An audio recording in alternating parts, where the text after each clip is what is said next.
Audiobook Iranian Handicrafts, Khuzestan Province. Author Nazanin Amiri. Introduction. Khuzestan, the land of rivers and palms. When I set foot in Khuzestan, the warmth of the sun embraced me like a familiar friend. In the heavy, misty air of the south, the scent of palm trees, hot soil, and the Karen River blended together, a fragrance that can only be felt here. This is a land where life and history rise together from the depths of earth and water, where the ancient civilizations of Elam and Susa breathe alongside the sound of shepherds' flutes and the songs of women weaving palm mats.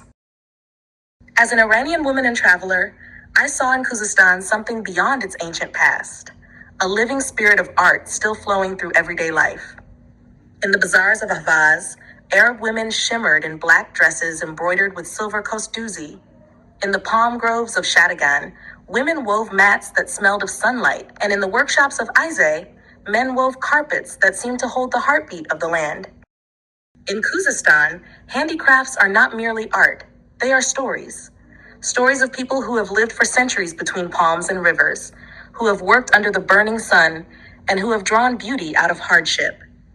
From the Abba weaving of Arab men in the deserts of Shushtar to the colorful carpets of Bakhtiari nomads in Ize and Andika, each piece reflects a soul deeply rooted in the earth.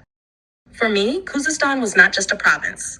It was a living chronicle of Iran's history, every page filled with the scent of the river and the palms. Here, art and life are one, just as the Karun River flows through the heart of its people. Chapter 1. Ahvaz and Abadan, the heart of the river and the sea. When the train crossed the Karun Bridge and entered Ahvaz, the warm southern breeze, carrying the scent of palms, oil, and sun-baked earth, wrapped around me like an embrace. The sunlight shimmered over the river like molten gold, and the rhythmic sound of hammers echoed from small workshops along Naderi Street. Ahvaz was a city where life and art were intertwined, just as the Karun River runs through the heart of its people. In the old bazaar, Arab women sat in the shade of brick-arched stalls, sewing on dark fabrics with silver needles, turning the black cloth into fields of light. It was my first time seeing kosdozi up close, silver threads dancing between their fingers, glimmering over traditional dresses. At first glance, the embroidery seemed simple, but every stitch told a story of faith, patience, and grace. One woman smiled and told me, "We learned these patterns from our mothers, and they from theirs. Every dress has its own story." Kosdozi in Khuzestan goes back several centuries. Since ancient times, Arab women have decorated their ceremonial garments with silver and gold threads, symbols of pride, purity, and tribal identity. Long ago, real silver was used for the embroidery, and every line or motif carried meaning: a prayer for blessing, a mark of heritage, or the sign of a tribe.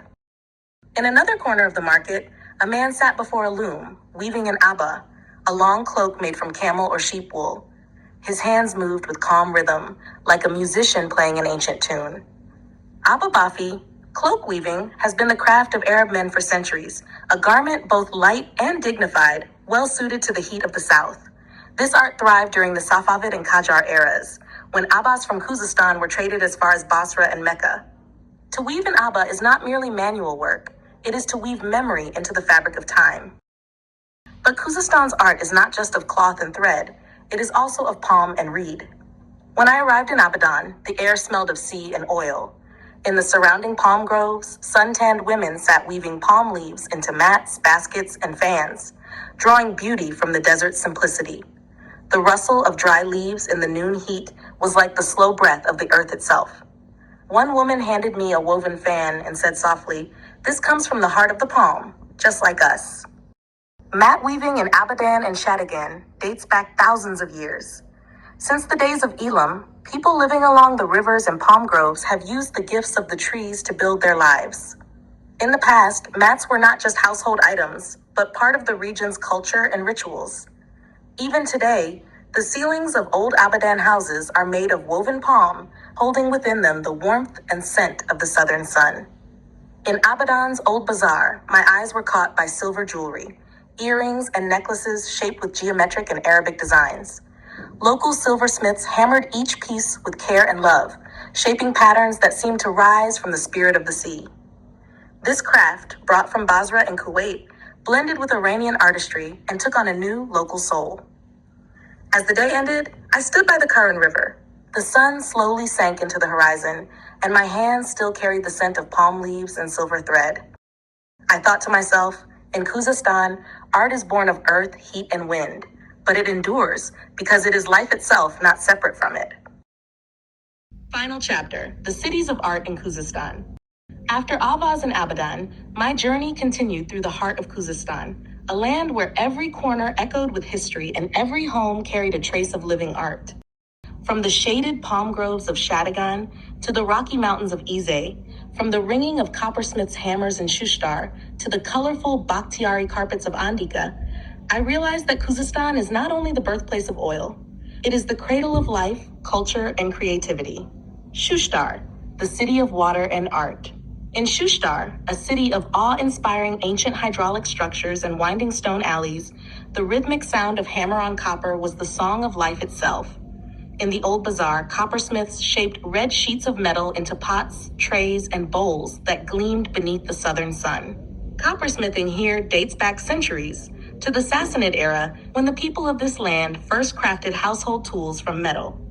Even today, many families bring their old copper pots to be polished and repaired by the masters, as if preserving a living heritage. Nearby, Alba weaving remains a treasured craft, a fabric woven from camel or sheep wool used by both Arab and Bakhtiari tribes. Sitting beside the weavers and watching their fingers glide through the warp and weft felt like watching a silent poem being written line by line. Desful, eternal bricks and patterns. Desful, with its brick houses and old wind catchers, carries the fragrance of history. Here, the ancient art of brick and tile work lives on. Desful's master builders shape bricks into geometric and Islamic patterns, the same motifs that adorn the city's historic mosques. This art dates back to the Sassanid period and still thrives in small riverside workshops along the Des River. Around Desful, tribal weavers continue to craft carpets and kilims with natural dyes, madder, walnut shell, and pomegranate skin. Every pattern a tribute to the land and its living colors. Susa, the legacy of Elam and hands of clay. Arriving in Susa felt like stepping into the pages of ancient history. Beneath the shadow of the Apadana Palace and the ancient mounds, women still bring life to clay with their bare hands. Pottery here began in the Elamite era, over 5,000 years ago, and it still lives on through the hands of local families. The earthy tones and simple motifs of Susa's pottery carried me back to a time when art and everyday life were one and the same. By the Karke River, women also weave mats from reeds. On warm summer afternoons, they sit together, weaving baskets and mats, smiling as they say, "This work is cool, like the breath of the river." Ize and Andika, the carpets of the Bakhtiari nomads. In the heart of the Zagros Mountains, among the high plains of Ize and Andika, life among the Bakhtiari nomads is told through color and pattern. Inside their black tents, women weave carpets and kilims, motifs of flowers, goats, and suns, colored with dyes made from madder and walnut husks. Bakhtiari carpets have been woven here for centuries and reached international fame during the Qajar and Pahlavi eras. Each carpet tells a story of migration, endurance, and beauty. Watching a Bakhtiari woman smile as she said, "This pattern belonged to my mother," felt more valuable than any museum treasure. Shadigan, palm, reed, and life. In southern Khuzestan, Shadigan, with its vast wetlands and endless palm trees, is the cradle of mat weaving. Women here weave baskets, fans, mats, and other items from palm leaves, a craft deeply woven into daily life and local tradition. Mat weaving in Shadigan dates back thousands of years. Ancient texts from the Elamite period mention Boria and Safa, the same palm and reed mats still made today. One afternoon, I sat beside a woman weaving a palm leaf basket. When she finished, she handed it to me and said, "It's born from the heart of the tree, but a woman's soul lives in it too." Beibahan, patterns on fabric and clay. In the eastern reaches of Khuzestan lies Beibahan, a quiet town rich in cultural heritage. Here, kilim weaving and traditional embroidery remain beloved crafts. The designs are geometric and symmetrical, the colors warm and earthy, echoes of the surrounding desert. In some homes, pottery is still made by hand, simple vessels glazed in light blue, mirroring the hot southern sky. My journey through Khuzestan was a voyage between fire and water, from the Karen River to the palm groves of Shadigan. In every town, art flowed like a river, alive, sincere, and timeless. From the silver threads of Kostozi to the ringing hammers of coppersmiths, from woven palms to Bakhtiari carpets, each craft told a story of life, resilience, and love.